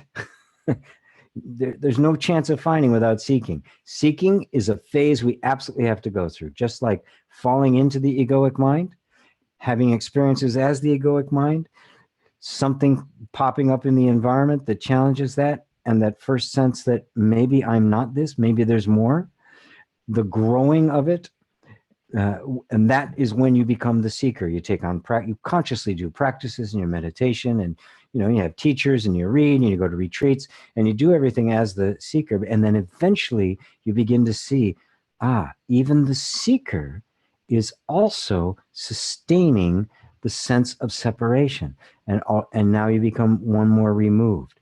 Now, when that happens, the ego can go, oh God, look at all the time we waste. This is terrible.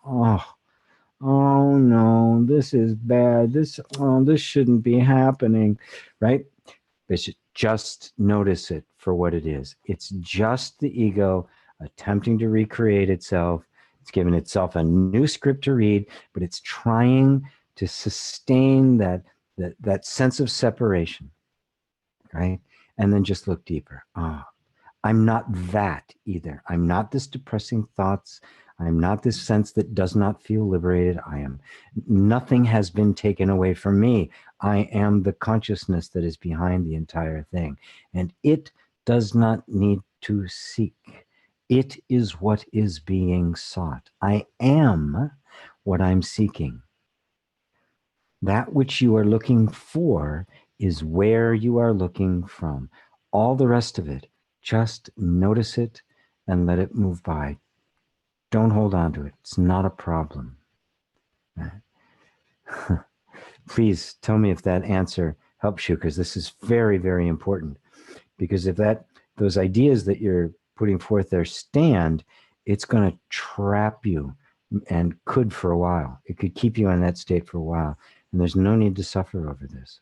It's just another aspect of the ego trying to create another kind of person. That's all it is, right? You aren't the seeker, but you're not this guy either, or girl. I can't really tell from the name.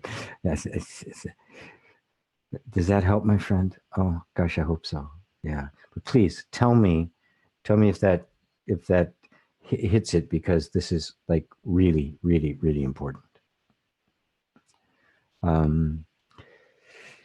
Pimulis, is it okay to enjoy the ego or the persona? I think we have to play roles for the function of social utility, but is it dangerous to enjoy how the human drama plays out? No, as long as you don't have any attachment to the outcome. The problem isn't enjoy. I enjoy my life totally. I enjoy the things I do. I enjoy the pleasures. I enjoy the fun. I enjoy stuff. Yeah, absolutely fine. I'm not attached to it because I know it's going to come and go. Everything just comes and goes. And yeah, I mean, I'm playing a role right now, right? I'm playing the role of teacher, or of guru, if you like, or spiritual, whatever guy, right? YouTube guy, right? That's not what I am, right? I don't just, it's not, all I do, I open the refrigerator and I teach the refrigerator, right? I mean, if I was a teacher, then that's all I do is teach, right? I teach everything, teach the ant, everything, right? It's a role. For a moment, I'm this, and then I drop it. And then I'm something else, and I drop it. And I'm a friend, right? And then I drop it. and then I'm a lover, and then I drop it, and then I'm a son, and well, it can't be that, my dad's dead, but kind of sad, and I'm a father, and I'm a grandfather, and then it's gone, right? So, and I enjoy every one of them, right? I enjoy every one of those, and in fact, the less attachment I have, the more I enjoy them. The more I see that all these things coming and going in our life are really rare. They're beautifully, incredibly, remarkably rare, precious, never going to happen again. So this moment becomes absolutely exquisite to me. And I suck it up for everything that it's worth. Yes. Yes. When you know who you are, you enjoy life fully. Freedom, the ultimate freedom, is the freedom to enjoy. It is the freedom to partake. It's the freedom to experience. Because the freedom is not dependent upon the experience, which allows you to completely and fully embrace it. Is that clear, feminists? Life is a sketch. Wow, great description about awareness with music. Yeah, good. These metaphors help. Remington says, thank you, GP. I feel what you mean. Very good. Very, very good. Shanti, many non-dual teachers are against meditation as they say it encourages the meditator. Well, that's not meditation the way I mean it. Yes, I mean, if you're, oftentimes, there are different levels of meditation, right? Especially in the West, right? We meditate for the purpose of, right? We meditation to feel better. We can meditate to manifest things. We meditate to reduce stress and have healthier bodies. And that's not really meditation. Even focusing on your breath isn't really meditation. It is a form of concentration. It is meditation, but there's different levels, there's different stages, there's different ways of approaching it. The ultimate meditation is not meditation on an object. It is meditation on the meditator. You are pondering yourself. You are looking for yourself. And you could even say it's a non-dual inquiry that's in a very meditative state. You are simply being present with what is. You're allowing everything to be as it is. And this deep question about who am I, you are attempting to completely identify with the perceiver that is imperceivable. You are working at removing any sense of separation between yourself and the consciousness that you are. Because right now we see ourselves, oh, there's me, and then I am consciousness, as if they were two different things. And meditation is the focus that these two, the separation falls away, and I am consciousness. The separation with everything. If I'm meditating, it is the Buddha meditating. It's not me trying to become a Buddha. It is the Buddha meditating. I am bringing everything right here, right now. So in a sense, most meditations are not non-dual in nature. They are not non-dual inquiries, but that does not rule out meditation as a whole. And I teach it and I use it a lot.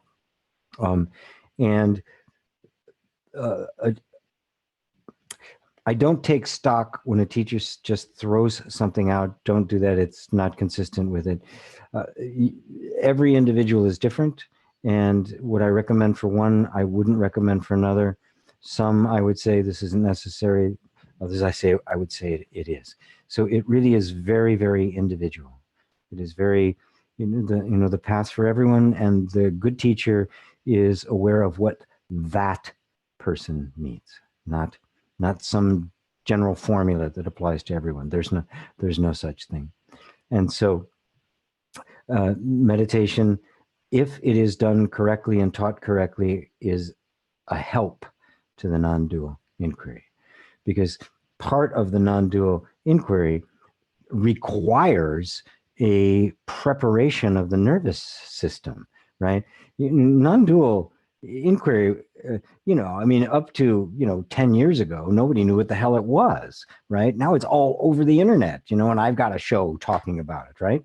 I mean, I mean, and of course, anybody can go look up non-duality on YouTube and get a million different videos about it, right? So all of a sudden it's like non-duality is out there. It was traditionally taught with a lot of preparation. It wasn't just knowledge, handed out there. Here you go, see if you become non-dual. I mean, there's a preparation of character and spirit and development, because it ain't insignificant. It's a complete 180 from how we normally view the world. And so, especially in our materialistic world that we live now, it is so easy for it to be misinterpreted, which it is almost all the time. And, the vast majority of people out there who are non-dual teachers don't know what they're talking about. they just, they don't. They've got an idea. They've had a revelation and a deep inspiration, but they have not dismantled the person. So, Benoit, thank you for a great answer. What's painful is that I don't feel the push to do the practices anymore. My former addictive self is back, even though it's not who I really am, and it is not great to witness. Okay. So then sink even deeper into this sense of, I don't want to do this anymore. Really don't stop, right? Because you've had the experience, so don't stop. Just, okay, even more fully. Yeah, okay, now all of this stuff is coming up, right? Now, believe me, that stuff was there under the surface, right? A lot of times, a lot of our unhealed, unhandled material, psychological distortions and the like, cruelty, all sorts of things there can actually be suppressed by the seeker, right? By the one who's being the spiritual person, which means they're controlling their behavior to a certain degree. If that starts to collapse, sometimes nasty stuff can come up. It's okay. It's okay. It was there all along. That's the point, right? You don't want to carry it off with you, right? You don't want to pretend it's not there. You've just opened the door to that room you haven't been in 20 years. And it's like, whoa, oh God, this is terrible, right? And you put on the the mask, and you turn on the light, and God, and you start cleaning, right? Okay, you just open it. You open up the windows first. You let in some light. You let it air itself out. That's all you're doing, right? So don't worry about that, right? Those behaviors, they're going to come up again. There it is. Okay. So great. We want them to come up for real, up on the way out, right? All of our problems and our emotional disturbance and stuff has been caused by suppressing this material. It never works. And a spiritual personality. I'm a spiritual person now, so I'm going to be compassionate and forgiving. I'm going to do all these right things, and I've got all these great practices. Is a wonderful way to suppress unhandled material. That's the dark side of the light chaser, as Debbie Ford put it. And there's no need to do that. So welcome this. Just say, this is coming up now. Because notice, it's coming up in the presence of that awareness. You are that awareness, right? It comes up and something reacts to it. I don't really like that. But of course, that I don't like that is what created the spiritual guy, right? In order to suppress that. Oh, I don't like that. I don't want to be that. Okay, good. That energy's there. Of course, no, I don't really want to be like that. I don't really want to feel that, but I am feeling that. So you just go back and completely allow it. Just open your heart even wider to whatever's there, right? This is where inner reconciliation, which is the process that I created, is such a help, because it helps step you through that. And I'm just about to graduate a new set of certified facilitators that can help you do that, to just really let this stuff come up, right? You'll find that it does not hurt awareness. That what you are cannot be hurt or even disturbed by this. And the awareness is just so open and loving and accepting that no matter what comes up, it is quite capable of dealing with it and loving through it. And that's when the real release comes through, comes to be. And that's when that awareness that you have seen begins to be lived in your life. Shanti said, oh, Pimulus, it gives me anxiety that a lot of people would judge me for the role I'm playing, as if that's all I am. But I guess if you play the game, you got to play by the rules. And that takes humility. There's truth in that. Yeah. Sometimes you do have to play the role. You know, there's some places I go where I'm not Guru G, right? Nobody has any idea who I am. I'm just another guy. You know, it's okay. And notice that the one who doesn't want to be judged, right, is the egoic mind. Notice, right? You're identified with this one who doesn't want to be judged. I'm this transcendent being. I don't want to be seen in those terms.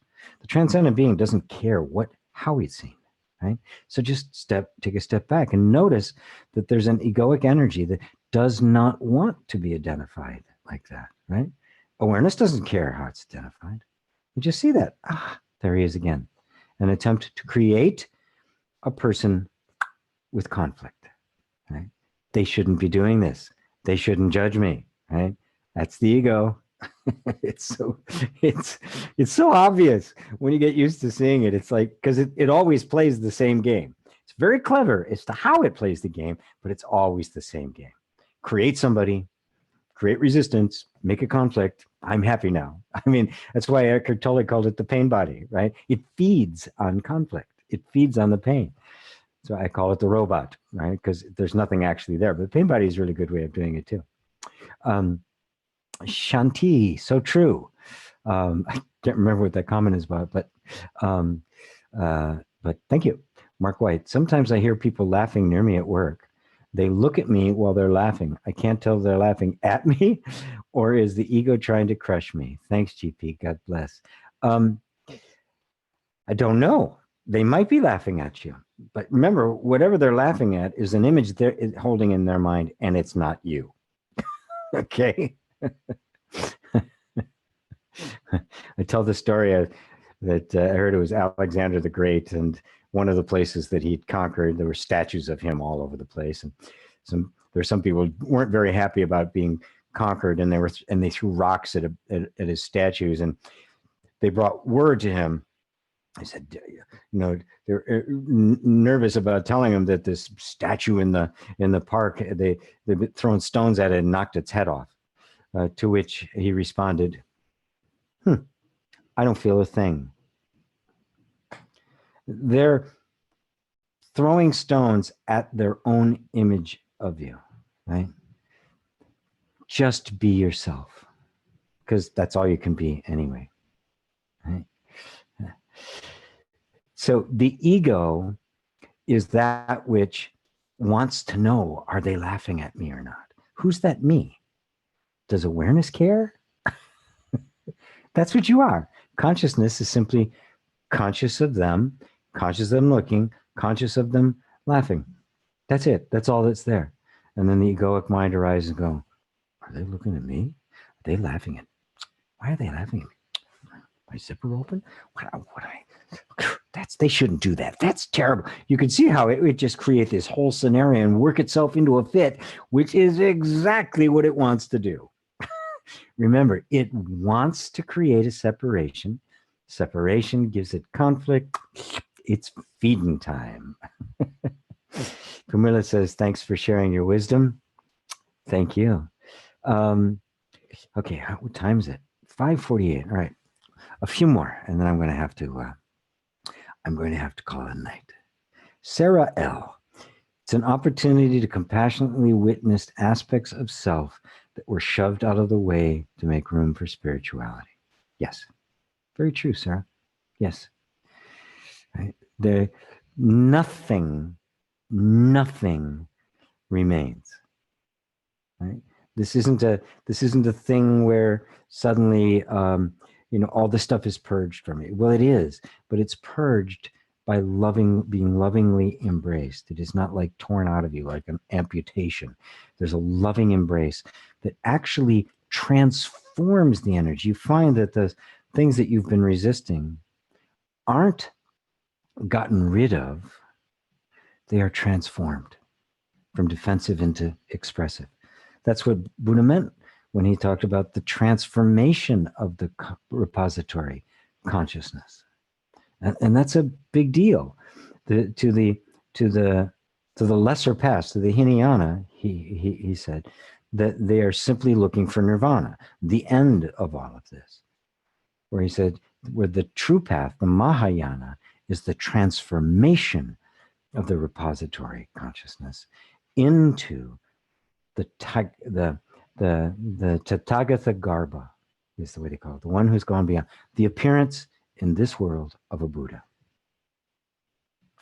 So we are seeking the transformation, not the elimination of, we're not eliminating anything. So all these old patterns, these wounds, this suppressed material, it comes up so that it is transformed. It is allowed to be released, not gotten rid of, but to transform into something else. Imagine, you wouldn't want to be stuck somewhere, right? You're stuck somewhere too long. You want your life to transform. So do these energies. They want to be transformed. It is the nature of all energy to constantly transform. And we get very, very upset. We get really wrapped around the axle when we can't. These energies can't. It's our nature to do that. It is the nature of all of these things. But the upshot, what happens in trauma, is the energy gets stuck. It can't move anymore. It can't transform. And that's where the suffering is. And then it's so uncomfortable, we push it aside, we don't want to deal with it. Then we make up all sorts of stories about it to keep it in abeyance. And then little by little, and we develop a character, maybe a spiritual guy, that I'm not like that anymore, I don't have this stuff. And then little by little, all of that starts to fall apart in genuine spiritual awakening. All of this stuff starts coming to the surface. But now it can come to the surface and be welcomed. And what happens to anything when it is welcomed into an environment? It begins to expand. It begins to transform. It begins to return to its original innocent nature, and that's where the ultimate blessing is. That is liberation. It's not liberation from; it's liberation to. It is a transformation from the one form that was dysfunctional, into the form that is totally functional. It's the same energy. The nature of the energy remains the same. It is pure awareness. When we die, we go back to the unique spiral dynamics. We go back to the unique consciousness. No, you are the unique consciousness. You don't go anywhere. When you die, there's simply an awareness that this body's gone. And little by little, the memories, everything, like it was a dream that you had. But the consciousness that is conscious now of me and speaking and the life you're leading is the same consciousness, the same unique consciousness that recognizes when this is gone and that it was a dream. Same consciousness. Discover it here and now. You don't go back anywhere. You're not going anywhere, folks. That's why I could say that death doesn't really happen. Nothing really dies. The picture just changes. That's all. It's like watching a movie. Nobody really dies. Right? The individuality disappears. Correct. Me, my story and memory disappear. Correct. It is quite fearful, lots of people who want to live after death as an individual. Yes. And that's why they recreate another life. It is quite fearful.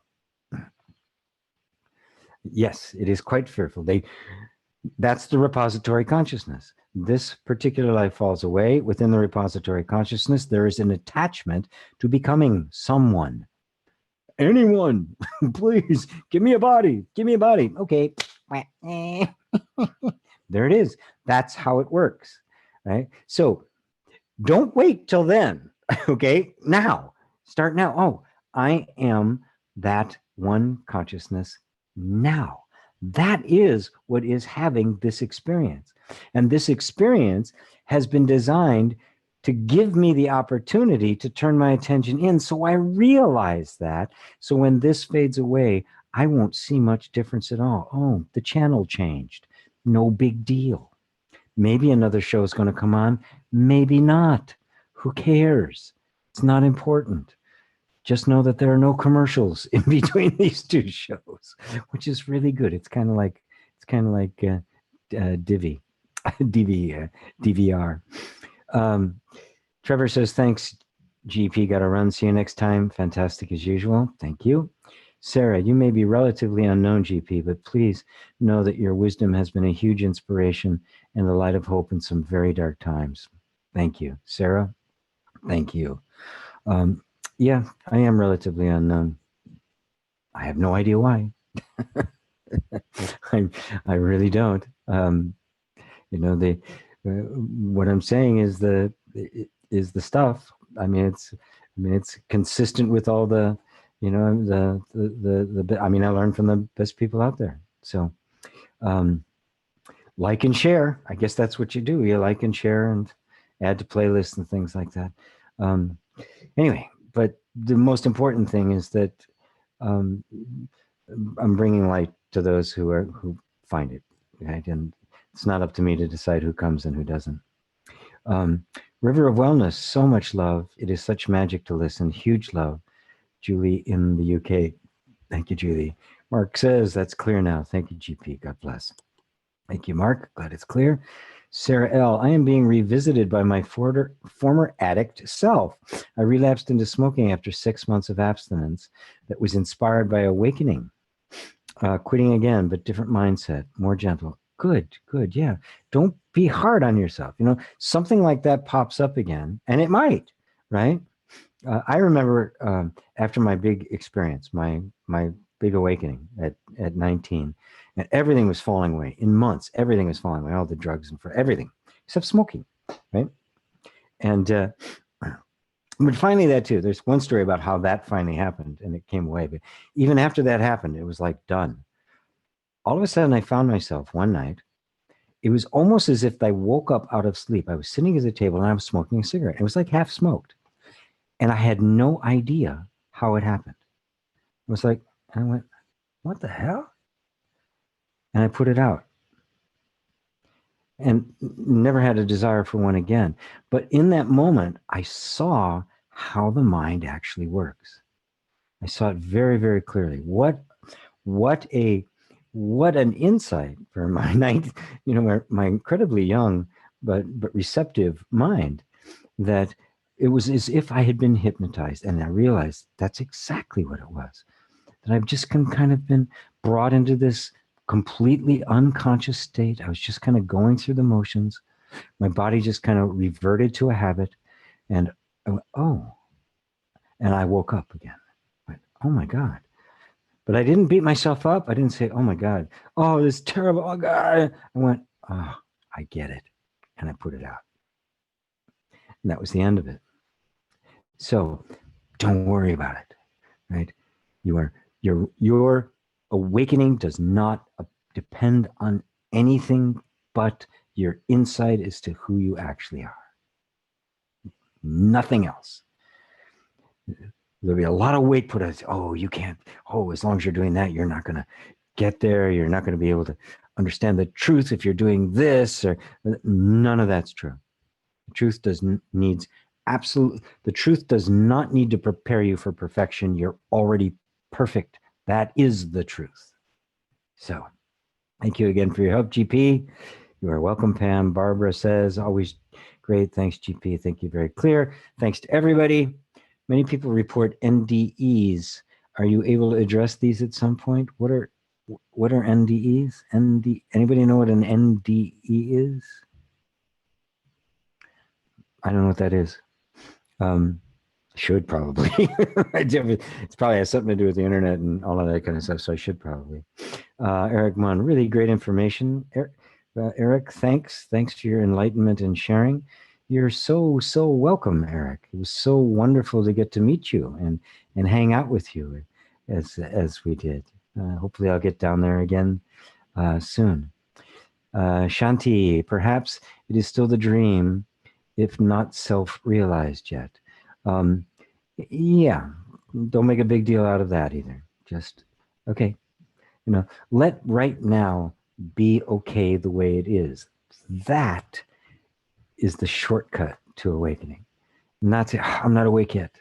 Don't do that. Don't torture yourself like that. Just the happier you are now, the easier it gets. Just, well, this is where I'm at. Thank God. It's a matter of grace. I didn't bring any of this about. I didn't create any of this. My ultimate awakening is not of the result of something I am doing. It is something that is being done for me. It is the benevolence of the truth. So this moment is it. It is the path. Sarah says, thanks. Wonderful, G. I love you and all you've done for all of us. Have a great week, everyone. And everyone light and love. Oh, near-death experience, somebody said. Ah, thank you. Thank you. ND. So what was the question about near-death experience? So many people report ND. Are you able to address these at some point? I will do so briefly right now. The short answer is, first off, there's no death. We realize that after we die. And that veil between this world and what we would call the next isn't the next at all. It's just you and consciousness. When we understand what consciousness is, near death is like, oh, got it. Of course it's going to happen. Of course the veil is going to come apart and we see into another universe. The same thing happens on DMT trips, in shamanic rituals, right? A door of perception opens. That's what Aldous Huxley called it, doors of perception. A door of perception opens and you see something different. Now, because we are so stuck in this world, we think, oh, that's a hallucination, it's imaginary. And, people talk about doctors examine near-death experiences and they don't believe it, right? Well, they're not really dead yet, right?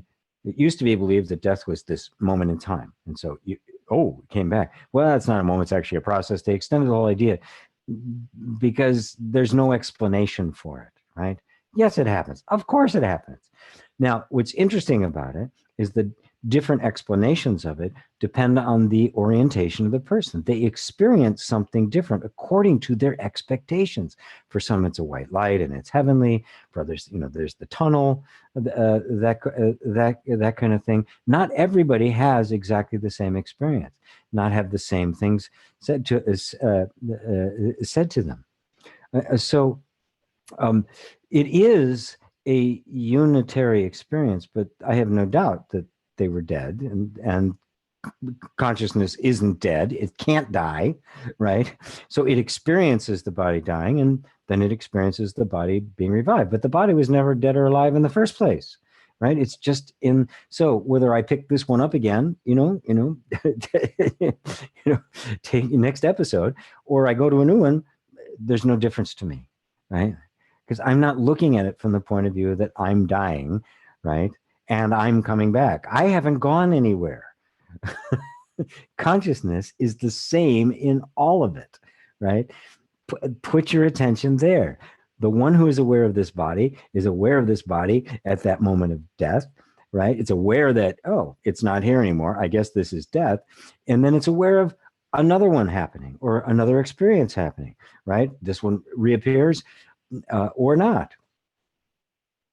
So, of course, it's not a big deal. And that veil between life and death is getting thinner and thinner because it's an illusion. Judy says, thanks for another awesome satsang. Fullest non-dual. Near-death experience, near-death. Thank you. Thank you, guys. I guess I shouldn't have known that one, but I didn't know the abbreviation for it. Pure meditation is when the observer observed are one and the same. Krishnamurti said something like that. I'm sure he did. Yeah, because that is the case. Thank you, GP, says Clay Sue. Thank you to you all. Thank you to you all. What do I think of praying? You know what? Ask me next time because it's a long answer. I don't want to give that a short answer. It deserves a longer answer than just something. And it's late. It's You know, for people in Europe, it's like, you know, 11, 12 o'clock at night. So thank you all. Thank you all. Thank you all. Thank you all. It is so awesome to be with you. So until next time, I love you all. Mwah. Namaste.